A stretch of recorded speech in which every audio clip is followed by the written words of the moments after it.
There's some poet, and it's...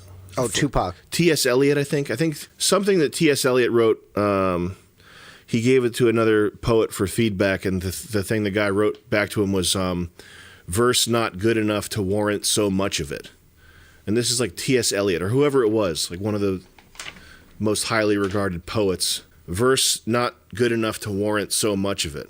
So, like, think about that for your own shit. You know, if you're making a 3-hour-long podcast, you have to think, is this really good enough to warrant so much of it? No, it should probably be 12 minutes.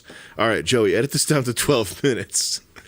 That's how you gotta approach these types of things. Brevity is the soul of wit, and that's very true. It is.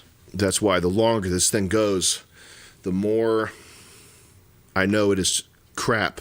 Brevity is the soul of wit. Brevity is the soul of wit. That's a good one. I like that. And it's also, I think that helps in everything. That's I've talked about that before, like how you become popular. First of all, you don't fucking expose yourself to people all day long. You show up late, you leave early if you're going to a party. You don't want to be around at the party so much that people actually find out what damaged goods you are.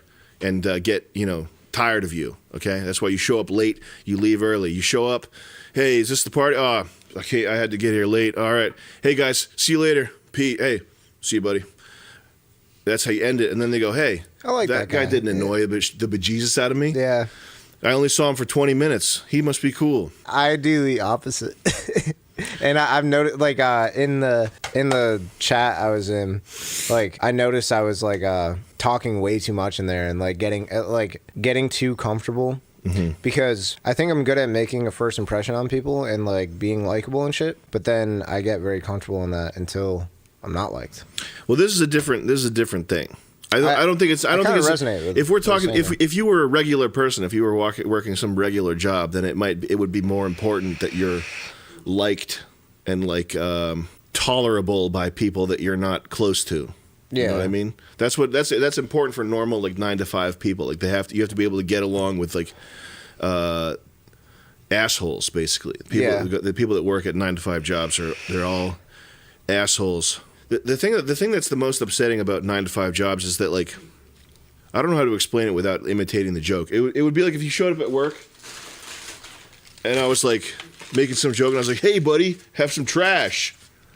And like doing that, like jokes, like taking a joke like that, like dragging fingernails across a chalkboard and repeating that over and over again. There's people that float around these regular office jobs who's like they think they're being endearing. Their whole existence is like being a piece of shit, and they think they're like charming or something. Yeah, I know, like, people a lot. Like people who has anyone ever like punched you as a joke? Yeah. And be like, boop. Yeah. Like stuff like that. Dude, I hate that shit so much. Earlier when you were eating and I was like, you okay? Hey, you want some of this? That was right? That's a good example. Yeah. Like, and I was like, my bad. No, that's okay, but that's a good example. Like being like really annoying on purpose. But even that specifically, if you're like, people who are obviously having a bad time, and someone comes up and is like, "You okay, bud? You okay? You can talk to me about anything." Like that's like being like that, like, you know what I mean? That type of person is like rampant at a regular office job, which is why if there's ever any news article about offices getting shot up, you shouldn't feel bad. Dude, there's not enough of those. There's not enough of them. I remember my old boss at the fucking desk job I had. Dude, that guy needs to fucking die. You weren't around for that guy. But he would, like, go to shake my hand real quick. Shake my hand. He'd do shit like this. He'd, like, tickle my palm. And he would, like, come up to me and poke me and shit. And, oh, my God. I fucking hated that guy, dude. That guy was a fucking piece of shit. Every day I was like, yo, don't fucking touch me, dude. You, like, stop fucking touching me. Like, he thought it was funny. And, like, nobody liked him. And, it was just like that. He would, like... My friend fucking overdosed once while I was at work. And, I was like, yo, I need to go, like, be with my homie. He, like, almost just died. And I, like, want to go, like, hang out with him. And, like, because he almost just died. And he was, like, made some, like, joke. And he was like, I don't know. Yeah, I think I'm a strong believer. I believe that you really have to be ready to like physically abuse people at all times. Like you have to be people. You have to like fucking be ready to do that. At the when I sold cars, there was one guy. I'm trying to think of how to encapsulate this guy's humor. It was like this people. Oh, there's a ton of people like this. It was like wanting to be. I've talked about this before. Wanting to be in the Marine Corps on the C-30, C5, whatever those fucking welfare faggots, fucking gay guys soaping each other up on a boat and then whatever those little fucking faggots do. Marines. Merchant Marines. But being on a on a fucking plane and being like, hey, you're an asshole, but you're my kind of asshole. With the Great War stuff. And there was this guy who would say shit like that all the time, and it was always like so abrasive.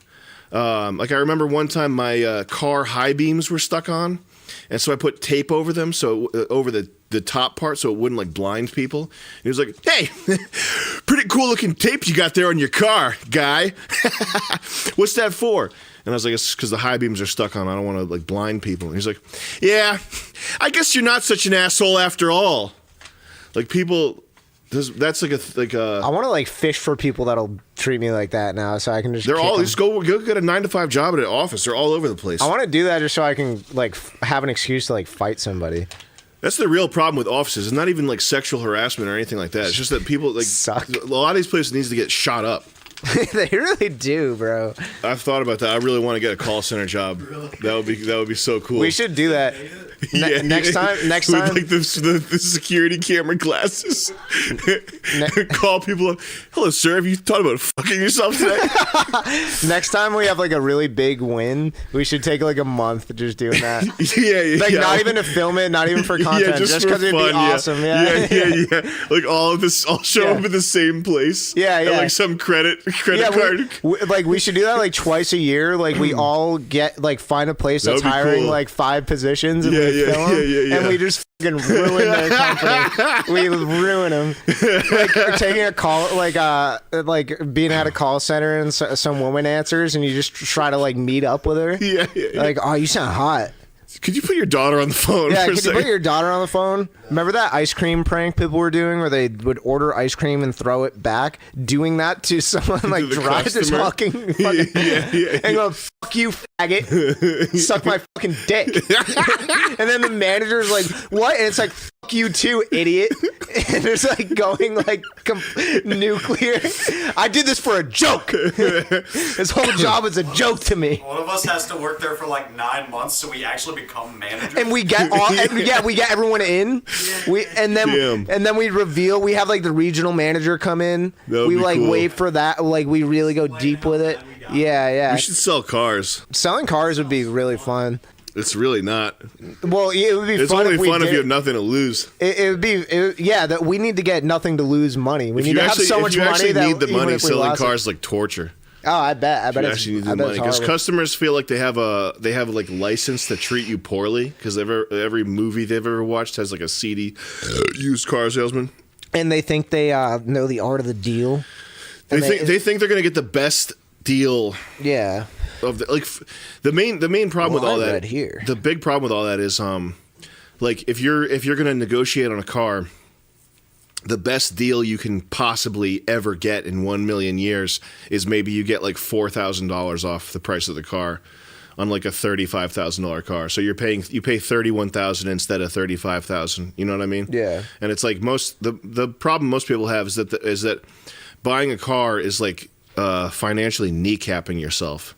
Like it's like this. I know. It's the stupidest thing, and people just jump into it like it's hey, everybody's got to have a car. I got to do this. This is like it's the same thing with buying a house. It's like you have to. Yeah, it's like a rite of passage. You have to do it. I need this. Yeah. Where's my car? I got to have a car. I've always had to have nice cars. People say shit like that too.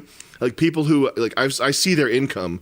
I see that they make like no money, and they say shit like $70K a year, and they're buying. They make fucking $45K a year, and they say shit like, "Yeah, I've just always had to have nice cars." Why? Hey, why have you needed that? What? How have you had that? Like, sir, you came here in a Jeep Commander. You're like, what are you talking about? Sir, you're looking at a Toyota Matrix. You're coming in off a Jeep Commander. You're eating a $1 burger from McDonald's. you smell like alcohol. What are you talking about? You've always had to have nice cars. Like, and the car they're trying to get probably isn't even that nice. It's just like the car they're trying to get is like it's a special model that is only made for a select clientele. It's called the Toyota White. God. They're like, we can't sell this to just anyone, sir. You have to prove that you're a white. He's like, yeah, well, I always had that nice cars, you know? It's just part of me. All right, sounds good. There you go. I just remember this one guy that came in who was like a roided up bald dude who had like a real like What do you have? apparent attitude problem. Like he just seemed like on edge, like he was ready to flip the fuck out. And it was a super easy deal. Like he didn't try to negotiate on the price or anything. He just bought the car that the first one I showed him. He was looking for a used car, and I brought out an Altima, and it was like an Altima Type R or Type S or something. Like I don't remember exactly what. I don't know if they even make a Type R. I'm sure they don't. But it was like an Altima that just had like a loud exhaust. It was like an Altima S, or maybe it was a Maxima or something. But it was just like such a piece of total garbage. But it had like everything to like trick you into mentally thinking like, oh, this is a fast car. Like a little colored shift knob and LED lights on the inside, and it was like loud, and it gave you that impression that you're in like a fast car until you got above like 20 miles an hour, and then you're like, oh, I'm in a Altima or whatever. I think it was a Maxima, and that's that story. Car sales is one of the worst things because people they feel justified in mistreating you and like. People will straight up like come in and not say anything, like say like 3 words to you before like basically accusing you of being a liar, like that type of thing. I had one guy say he was going to kill me. His family, oh my god, people do this thing. They bring in wingmen. Yeah, that thing. They're like, let me go with you, buddy. Like I know how to buy a car. Well, sometimes it makes sense if you bring like a car salesman with you to buy a car. You bring someone who's like knows anything that can help if you're like a dumb girl or something. Yeah. But if you're like a dumb guy and you bring 2 other dumb guys, it just looks like even dumber. Yeah, you're actually multiplying the you're multiplying dumbness. the dumbness. Yeah. And this guy came in with his like 2 sons. This was an awesome night. That sounds really funny already. His 2 sons came in and they were like, look, what I want to know is how much do they make on each car? And I was like, the dealership, I don't know, probably makes a couple $1,000 on a car. Depends on the car. He's like, no. I want to know how much Toyota makes on each car.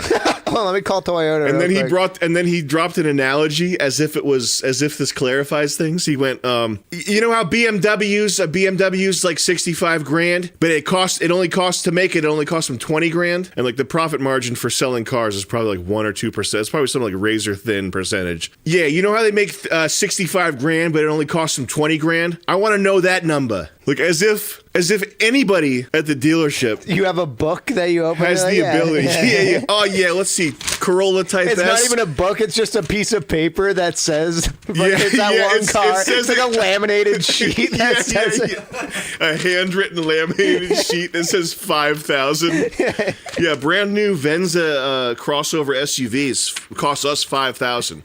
You'll pay 60 for it. Then the dad said he was going to kill me. I could kill you for whatever reason. I forgot where it went from there. You. They were trading in a Mercury Mariner.